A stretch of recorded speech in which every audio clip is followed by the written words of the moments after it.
discussing in the last lecture about transmission electron microscopy, and if you could recall, we were discussing about the specimen preparation techniques, and we have discussed about one of the methods where it involved fixation, embedding and sectioning and finally staining, and to view the samples in electron microscopy.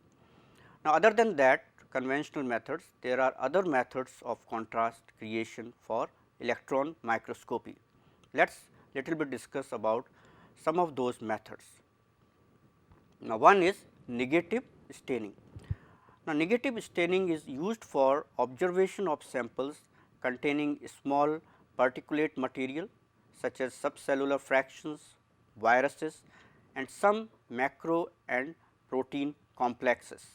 Now, here specimen is applied to a grid covered with a support film and is surrounded by an electron dense substance, so that particles in the sample appear electron lucent. Now, the stains used most frequently are 1 to 2% solutions of uranyl acetate or phosphotungstic acid, ammonium molybdate, methylamine tungstate and uranyl formate. Now, the sample suspension, which is 3 to 5 microliter, is placed on the grid, that is foam wire carbon coated grids, and they are made up of hydrophilic by glow discharge shortly before applying the sample. So, what you have is that particles adhere to the film and the edge of the grid is then touched with a piece of filter paper to soak remainder of the suspension by capillary action.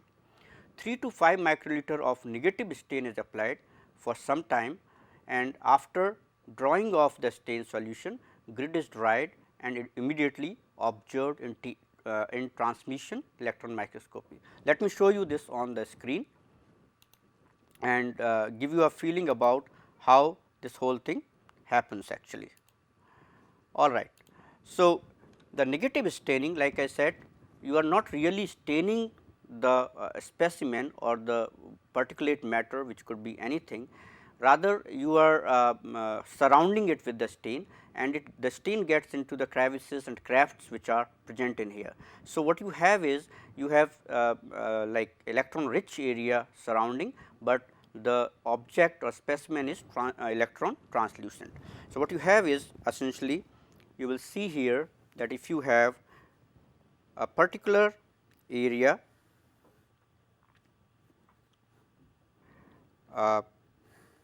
so, what you have is if your material is put in here, then this material is surrounded by a particular stain here. Now, this stain will get into the surface crevices and other imperfections, and that will give you a contrast and will give you finally an image, and this could be dried off later on, extra thing could be dried off. So, this one method is very good, it gives a good contrast and could provide you with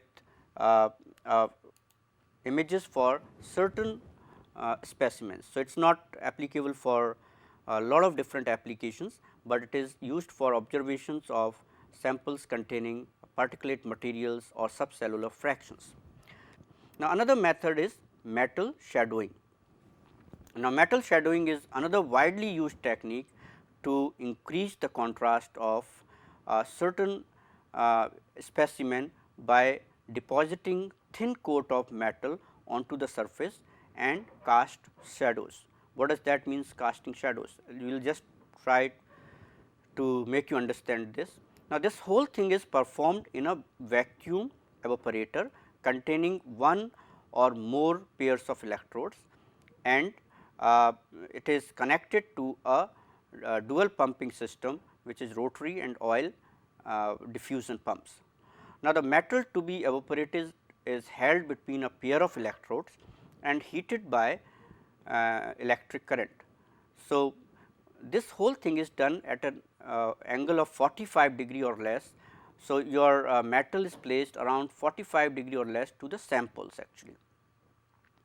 Now, metal, which could be platinum or sometimes tungsten together with carbon, is deposited on surfaces which are facing the filament, that is which are towards filament side, while opposite surfaces in specimen and grid will remain uncoated and incapable of scattering electrons. So, what you have is the sides which are coated will scatter electrons and will not be seen in the fluorescent screen, and sides which are not coated, that is shadows, will be passed, electrons will be passed from there and the fluorescent screen will be lighted up there. Now, the areas in shadow appear bright on viewing screen, while metal coated areas will appear dark. Now, technique provides an excellent contrast for isolated materials and produce a three-dimensional effect. In many metal shadowing technique, there is another technique which could be used, which is rotary metal shadowing. Now, in this rotary metal shadowing, thin film of metal is deposited on a specimen at a very low angles. Like if you could see in metal shadowing, it was 45 degree or less. Here 8 to 10 degree, at 8 to 10 degree metal is deposited, while the sample is being rotated. Now, metal atoms deposit on structures projecting above the specimen surface, and so they will be coated. So, molecular size, shapes and interactions can be determined by use of this technique. It is purified samples of nucleic acids, proteins, protein interacting with nucleic acids, etcetera, can be seen in here on appropriate substrate. So, let us see how this in this figure. If you see, this is for negative staining, what I have already showed to you, that there is object, there is a stain and there is a supporting film. For metal shadowing, which I was trying to explain, it is being done in a evacuated chamber, and what is essentially is done is that you have a metal which is being heated and evaporated, and there is a sample with different ups and downs or different surface structures. So, when you are depositing this metal at an angle, then only the exposed parts or the parts which are facing the metal will be coated, and rest of part you can see are not coated.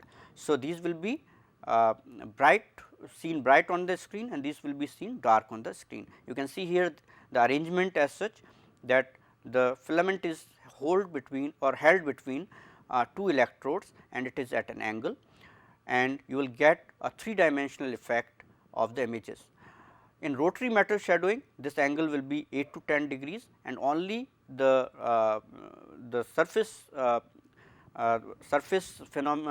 things which are projecting outside will be coated in here, and that particular outer surface view could be seen. So, this was another technique which was metal shadowing. So, we have seen negative staining and metal shadowing.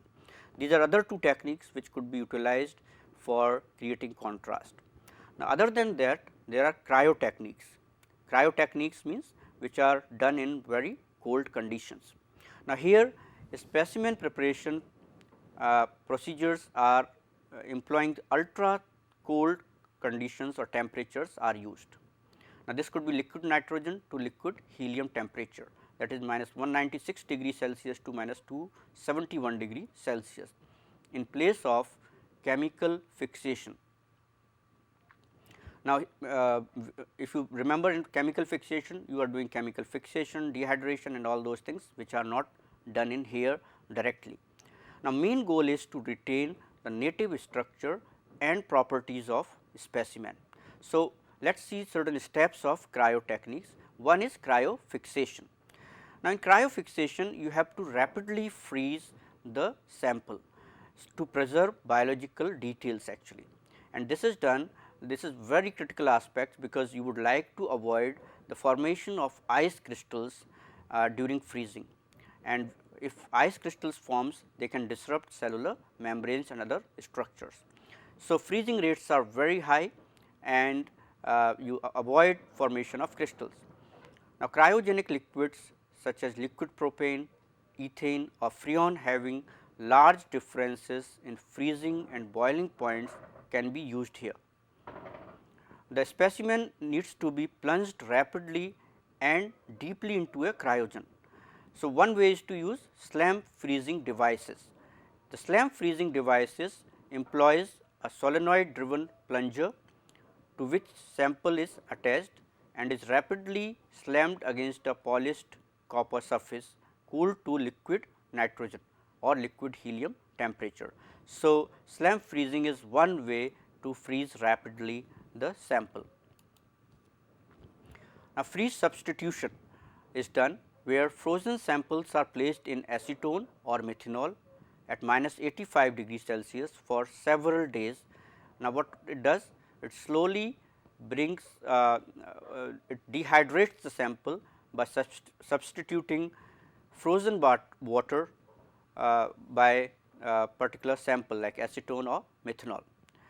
Now, then again you can go to fixatives like osmium tetroxide, glutaraldehyde or paraformaldehyde can be used for fixation.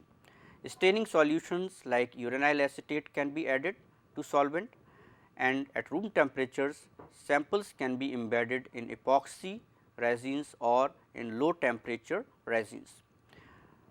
The sectioning is done in cryo conditions. So, it is called cryo sectioning. Thin areas, thin sections of cryo fixed samples can be prepared using a cryo ultra microtome. So, you have to see that microtome, if it is placed in the cold conditions, it is called cryo ultra microtome. So, this was about little bit about cryo techniques. One of the cryo techniques which is widely used is the freeze fracture technique. Now, this technique is very important and it provides unique view of cellular membranes and distribution of integral proteins in the membrane. And specimens here are usually fixed in glutaraldehyde and cryoprotected with 20 to 30% of glycerol before freezing. So, what is done is, like if you are preparing a sample for freeze fracture, the first thing you have to do is that you have to fix the specimen to preserve the internal details by a fixatives called which is could be glutaraldehyde, and also you have to cryoprotect so that crystal formation could be avoided by say 20 to 30% glycerol before freezing. Once cryoprotected, then these samples are rapidly frozen and then they are transferred to a special stage in a vacuum evaporator. Now, this is modified version which could include a fracturing device. Now, fracturing device is required, like we are saying the membranes could be fractured at the middle, and there is a scalpel or razor is mounted in these devices. Now, fracture plane as we call it usually takes the path of least resistance through the frozen block sample, that is whichever path will give least resistance or impart least resistance, that part of fracture this path of fracture will be followed. Now, fracturing is usually done at minus 100 degree Celsius, and the fractured surface is immediately shadowed with platinum and carbon at an angle of 45 degree, creating a replica of surface, then with the carbon alone at an angle of 90 degree to reinforce the replica. Now, a specimen is thawed and the replica is placed on foam wire coated grid specimen grid. Then grid will be viewed in the electron beam. The variation in thickness of the metal in different parts of the replica produces necessary contrast in this image. So, there is another addition extension of this particular technique, which is it could be more informative by a simple step called freeze etching. Now, in freeze etching what is done is that the frozen fractured samples in cold chamber is exposed to a vacuum at an elevated temperature for a very small period of time. Now, what happens is during which a layer of ice gets evaporated from the surface, and once water has been removed, the surface of the structure can be coated with heavy metal. So, more information is exposed in here due to the water evaporation. So, if you see in this figure clearly explains the freeze fracture technique. So, if you see here, the specimen is here, there is a specimen support and there is a specimen. This specimen after cryoprotection through fixation and cryoprotectant solvent like glycerol, this will be rapidly frozen, and after rapidly freezing the sample, it will be put into this chamber, which is cryo chamber or cold chamber. Now, if you can see here, there is a scalpel or cold knife in here, and this cold knife is utilized to create the fracture. And like I said, fracture will take path of least resistance. So, in membranes, this is the path of least resistance it will take, and it will be after the fracture, you will see that you will get the two membrane or two monolayers separated in the membrane bilayer, and but integral proteins are present in there.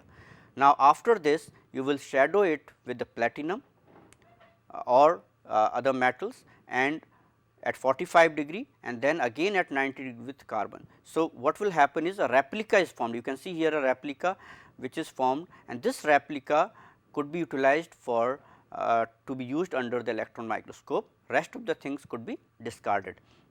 So, since replica has all different information as per the surface structure of the integral proteins and other things here, that could be used for imaging in the electron microscope.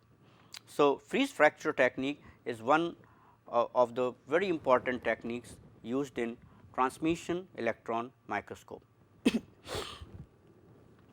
So, this was about the scanning electron microscope. Now, let us move on to the this was about the transmission electron microscope. Now, let us move on to the next electron microscopy technique, that is scanning electron microscopy. Now, electron microscopy, in contrast to transmission electron microscopy, will be utilized for surface viewing or surface details. So, scanning electron microscopy is a type of technique that produces the image of a specimen by scanning it with a focused beam of electrons across a rectangular area of the specimen or in a raster scan pattern. Now, when electron beam interacts with the specimen, either emission of low energy or secondary electrons or backscattered high energy electrons will provide signals carrying information about the specimen surface topography and composition. Now, SEM has provided the means to examine in great clarity and detail the surface of objects ranging in size from a virus to an animal head. So, you have variety of specimens could be used in here. The construction and operation of SEM are very different from TEM, that is transmission electron microscopy. Let us see how this is different from TEM, and we will be seeing the optics of this later on in a little while. Now, illumination system here, though basic things are same, but there are noticeable differences. One is that the cathode is maintained at a negative potential difference to anode around 2 to 30 kilovolt rather than 10 to 100 kilovolt. So, that is one difference. Then there are 3 condenser lenses are used in SEM, and the specimen is not placed, rather a specimen is placed at the bottom rather than in the middle of the column. Now, third condenser lens is used to reduce further the size of the beam or probe, which is around 5 nanometer in diameter, and as this lens is used to focus beam on a specimen and thus focus image, it is often called as the objective lens. So, there is nothing like projector lens here, you can call it projector lens or objective lens. Size of the beam spot or probe is a major determinant of resolution in the scanning electron microscope. With a small probe, the volume of a specimen with which the beam of electrons interact to give rise to secondary electrons is smaller. Thus, the signal for each individual picture element making up the final image originates from a smaller part of specimen. Also, deflection coils are used to shift and tilt the beam during operation and alignment. So, deflection coils in final condenser lens are used to raster the beam over the surface of the specimen, and the size of the area covered by raster pattern is inversely proportional to the magnification of the image. We will see how. Likewise, the specimen stage or specimen carrier is quite different from the transmission electron microscopy. Now, in the stage of scanning electron microscope, it is designed to accept a wide range of specimen sizes up to say 100 millimeter or more in diameter. So, you have to have much versatile specimen stage as compared to transmission electron microscope. Now, this has a large motion which may go up to 50 millimeter or more in x y direction, and it can rotate a full 360 degree. The specimen stage can tilt up to 90 degree, and in addition to changing the angle of view, tilting and rotating the specimen relative to electron detectors may help to enhance the signal. So, you can manipulate it in various ways. Other important part is that stage can be raised or lowered also, that is you can it is called Z adjustment, you can lower or raise the stage to accommodate large or small specimens. The working distance or the focal length of final lens is varied in order to focus the electron beam on the surface of the specimen. Now, long working lengths increase field depths, but decrease resolution and signal strength. So, that has to be taken into account. Imaging system here in SEM is based either on secondary electrons. Remember, here it is not transmitted electrons, rather it is backscattered electrons. So, imaging system will be based on either secondary electrons which are generated by inelastic scattering events near the surface of the specimen, or on primary electrons which are of beam that are reflected or backscattered from the specimen. So, you would have two kinds of image formation methods. One is on the basis of primary backscattered electrons, another on generation of secondary electrons or inelastic scattering. Now, we will discuss here one of the detectors based on secondary electron detectors.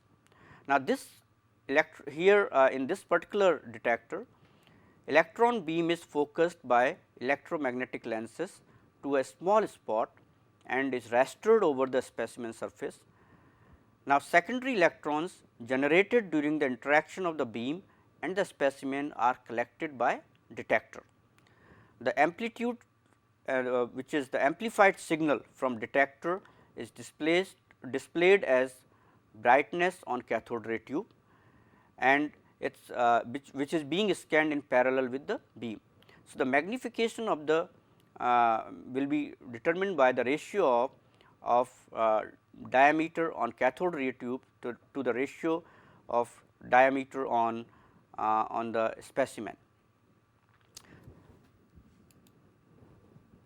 All right. So, secondary electron detectors which are in common use, one is based on Everhard-Thornley design.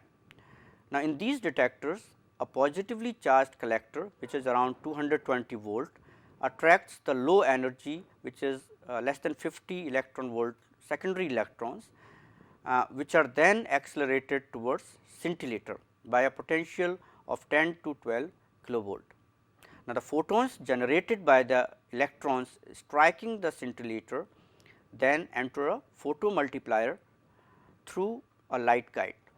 Now, where they are converted into photoelectrons and their number enhances almost by 10 raised to the power 5 to 10 raised to the power 6 times, and the resulting signal is displayed as brightness on cathode ray tube. Backscattered electrons have higher energies and directed mainly upward in direction of final lens, and they are collected, they will not be collected by the secondary electron detector. So, if you have to use backscattered electrons, then annular backscattered electron detector of a solid state type or a scintillation photomultiplier type are placed just below the final lens. So, that way you can use. Image observation is done by signal from the secondary or backscattered electrons and which is displayed as an image on a cathode ray tube, or a video monitor which is scanned in parallel with the electron beam scanning the specimen. For photography, the beam is scanned very slowly over the specimen in order to generate a strong signal, and image is recorded on a second high resolution CRT or cathode ray tube. Digital imaging is now a standard feature, and high resolution video printers of laser printers can be used, and it could be kept on a magnetic or optical media, or can be recorded on a magnetic or optical media for computer processing and analysis. So, this was about the image observation. Now, let us see the optics of, like we will discuss this, let us try to understand through this figure. So, like I said earlier, we have shown you electron gun, but only difference is that it is 2 to 30 kilovolt, anode is at a negative potential than anode. So, there is a difference here from transmission electron microscope. Now, if you can see here, rather than having a specimen at somewhere in between, the specimen is placed at the end of the column, and there are two condenser lenses here. There is a scanning coil which scans the beam in parallel on cathode ray tube, and there is a final lens, or we call it objective lens. Now, this specimen area could be tilted, this could be tilted at a certain angle towards the detector. So, secondary detector is placed somewhere here. Now, this detector, which is secondary electron detector, collects the secondary electrons which are of very low energy, and when it collects low energy electrons, they needs to be amplified to see the signal. So, it goes through amplifier and through a photomultiplier tube finally to the cathode ray tube. The ratio of this D to D on a specimen place is gives you the magnification. Now, let us see what is, how does the detector looks like here. If you see in this figure, this is the specimen which is tilted. Like I said, the specimen stage could be tilted here manifold in terms of 360 degree rotation, 90 degree tilting, or move in xy direction or in z direction. There are this is a versatile stage for accommodating various kinds of specimens, big and small. So, specimen is here little tilted, electron beam is coming from the top and it is scanning. Now, this is a coated surface. So, there is a conductive surface it becomes, and so secondary electrons generated here will be focused or collected by a collector which is at a positive potential of around 50 to 300 volt.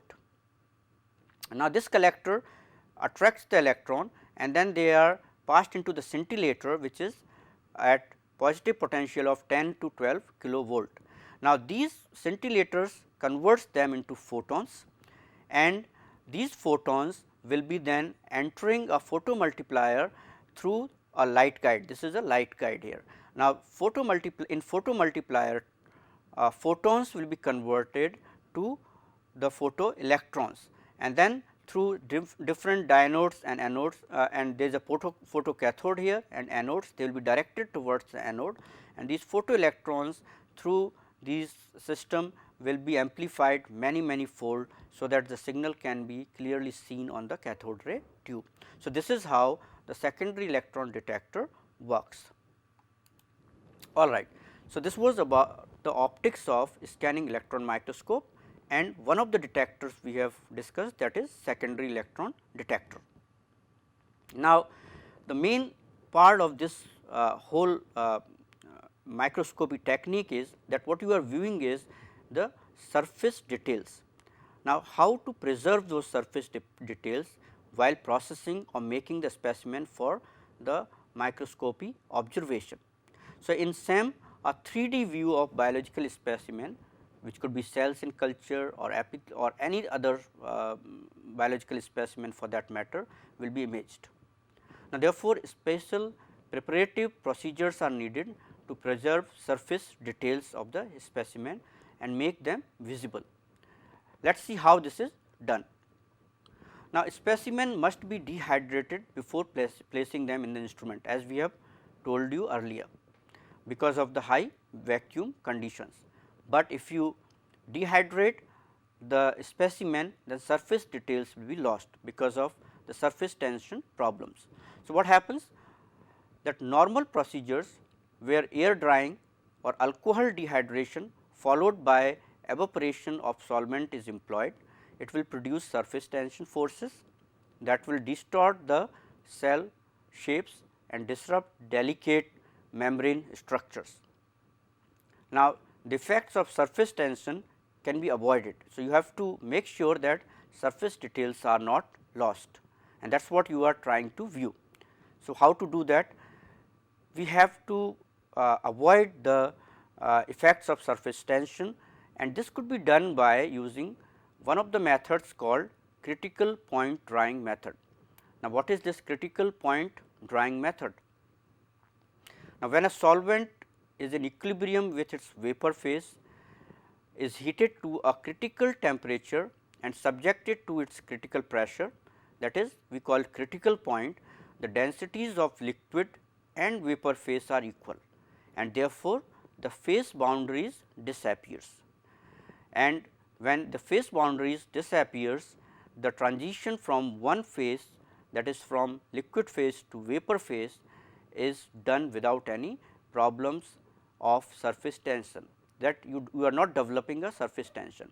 Now, if the temperature is held little above critical temperature, the vapor can be exhausted without condensation and specimen is dried. So, what you are trying to do is here that you are trying to preserve the surface details by critical point drying, and but how to do that actually? Which particular solvent needs to be used? Now, here for critical point drying, liquid carbon dioxide is the commonly used solvent here for critical point drying. Why? Because its critical temperature is 31 degrees Celsius and its critical pressure is 1080 psi.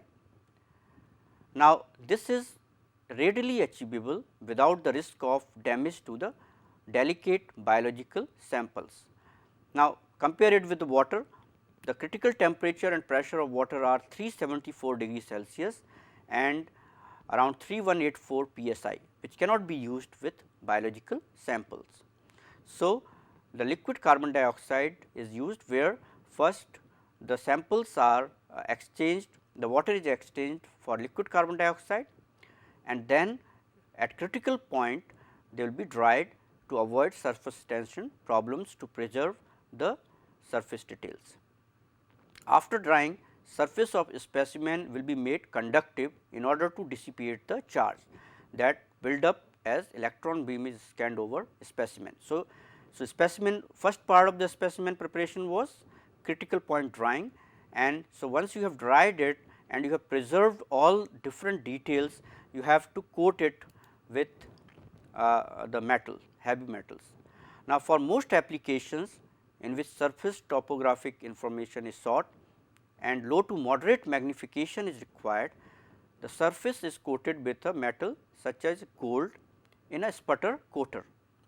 For higher magnification, gold, palladium alloy and other metals like platinum, chromium etc., are used, which have a smaller grain size.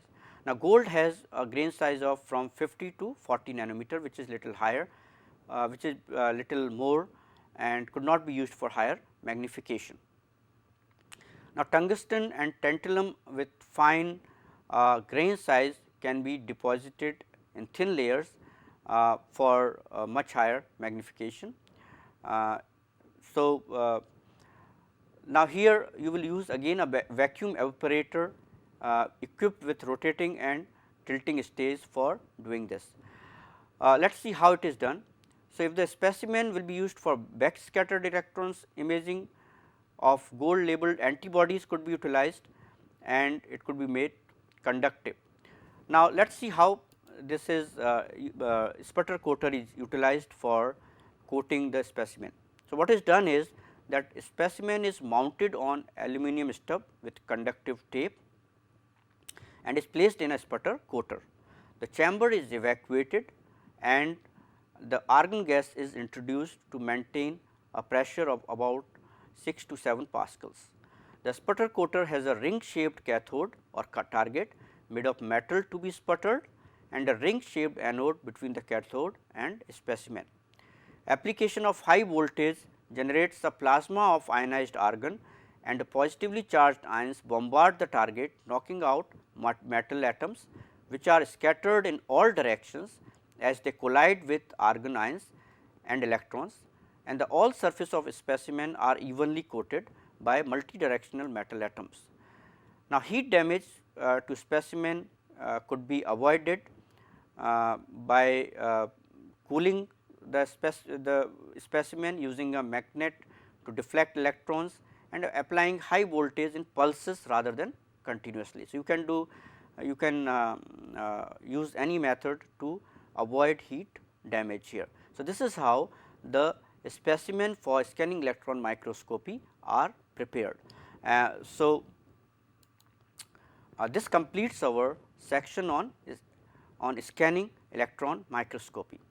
Now, like we said, both transmission and scanning electron microscopes are valuable source for a lot of information which cannot be observed otherwise. They have helped in increasing the resolution manifold, so that minute details of different specimens which could range from biological samples to other samples could be imaged. There are a lot of applications of electron microscopy like light microscopy. Like in light microscopy, you have a resolution limit, but that limit has been crossed in or overcome in the electron microscopy. So, various applications are kind of same. You can examine isolated and cultured cells in both transmission electron microscopy and scanning electron microscopy by preparing samples for that. You can examine subcellular fractions by negative scanning or thin sectioning. You can find the precise location and distribution of molecules or cell components to understand physiological function by immunolabeling. This can be done by pre-embedding or post-embedding the through immunogold labeling. So, lot of different things you can visualize proteins, proteins, nucleic acids, proteins and nucleic acid interactions, various macromolecular assemblies and likewise. So, it is like you have different applications of electron microscope and it is being used in different areas of biotechnology and even in non-biological fields.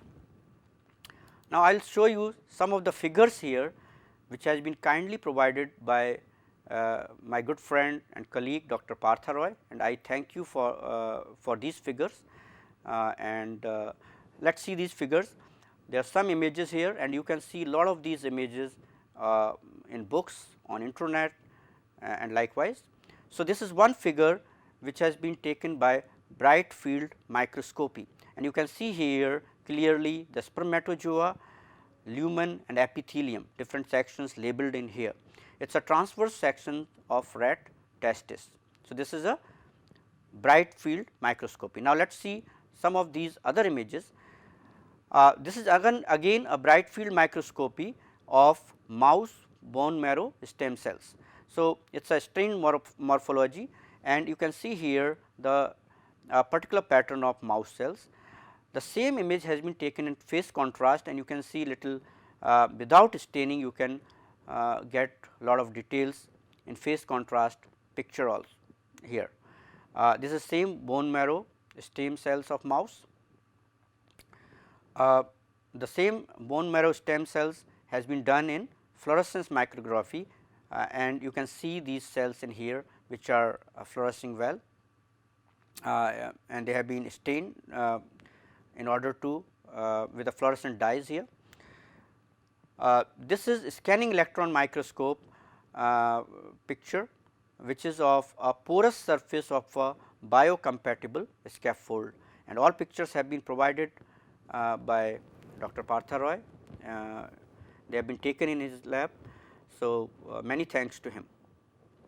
All right. So, here we complete our section on the microscopy, and I hope you have understood the basic concepts and details of different microscopy techniques we have discussed in here. We have gone through light microscopy techniques, we have discussed many various basic concepts of microscopy technique. Then we have gone through techniques like bright field, dark field, phase contrast, differential interference contrast, fluorescence, polarization microscopy in light microscopy.